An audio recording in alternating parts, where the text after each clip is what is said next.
Mr. Stumpf, the Wells Fargo vision and values statement, which you frequently cite, says, quote, "We believe in values lived, not phrases memorized.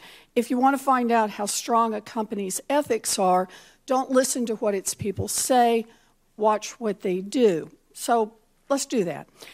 Since this massive years-long scam came to light, you have said repeatedly, quote, "I am accountable." But what have you actually done to hold yourself accountable? Have you resigned as CEO or chairman of Wells Fargo? The board, I serve at Have you resigned? No, I've not. All right. Have you returned one nickel of the millions of dollars that you were paid while this scam was going on? Well, first of all, this was by 1% of our people. That's not my question. My question, this is about responsibility. Have you returned one nickel of the millions of dollars that you were paid while this scam was going on?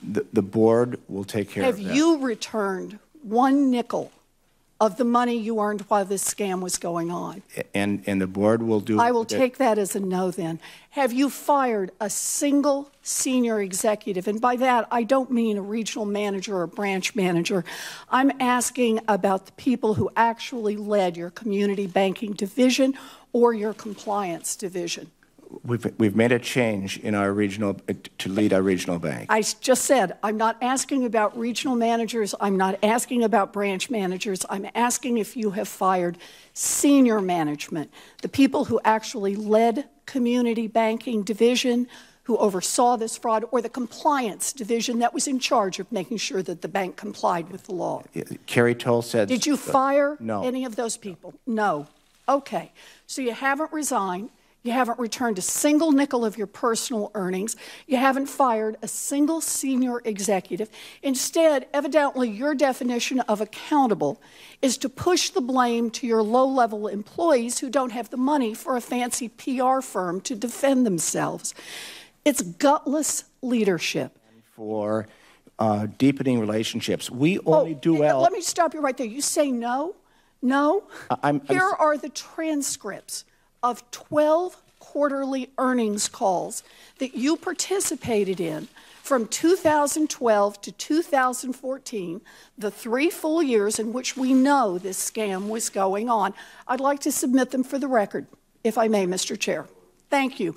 These are calls where you personally made your pitch to investors and analysts about why Wells Fargo is a great investment.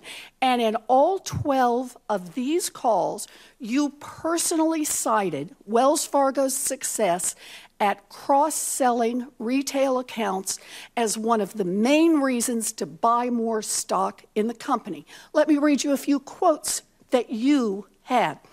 April 2012, quote, "We grew our retail banking cross-sell ratio to a record 5.98 products per household." When customers We've been through this, Mr. Stumpf. I asked you a very simple question. Do you know how much the value of your stock went up while this scam was going on? It's all of my compensation is in our public filing. Do you know how much it was? It's all in the public filing. More than $200 million in gains, all for you personally, and thanks in part to those cross-sell numbers that you talked about on every one of those calls. If one of your tellers took a handful of $20 bills out of the cash drawer, they'd probably be looking at criminal charges for theft. They could end up in prison.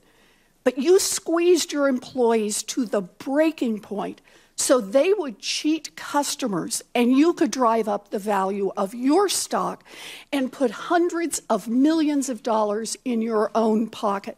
And when it all blew up, you kept your job, you kept your multi-million-dollar bonuses, and you went on television to blame thousands of $12 an hour employees who were just trying to meet cross-sell quotas that made you rich.